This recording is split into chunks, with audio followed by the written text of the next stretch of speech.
So, what is nice guy syndrome then? Okay, nice guy syndrome, and this applies to men and women both.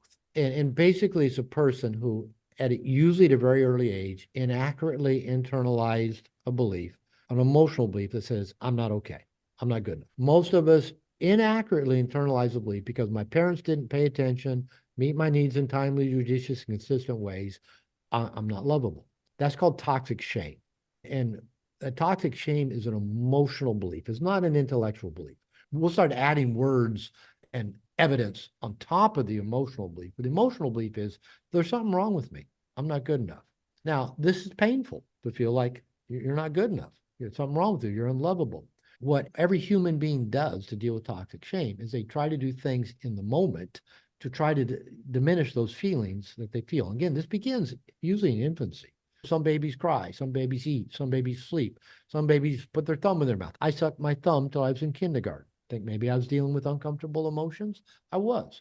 But the way we try to cope with uncomfortable emotions is with a very primitive brain.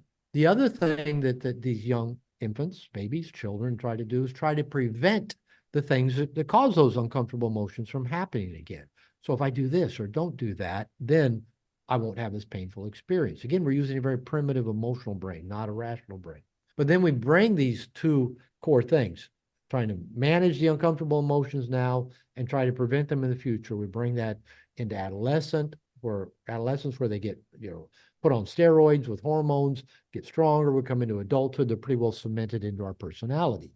And so nice guy syndrome is just one, many ways to try to manage those uncomfortable feelings and try to prevent the things that causes those uncomfortable feelings. So what a nice guy is doing is basically two things: trying to become what he or she, nice girl, believes other people want them to be liked and loved and get their needs met. If I came on this interview with you and spent, as a nice guy, spent the entire time thinking, what answer should I give him? What will I say that'll make him nod his head just like that? How will I know I'm doing it right? There's no authenticity, no integrity, and probably going to be a pretty boring interview. And I probably won't get asked to do very many more because it'd be just a nice guy seduction. And it's why when men use nice guy seduction on women, it usually doesn't work either. It's boring when you're not your true authentic self. But nice guys are not their true authentic self. They're chameleons. What do I have to become to get you to nod your head like that, like you approve of me and like me and want to be my friend or whatever the case may be? So that's the first thing nice guys do. Second thing is they try to hide anything about themselves that might get a negative reaction.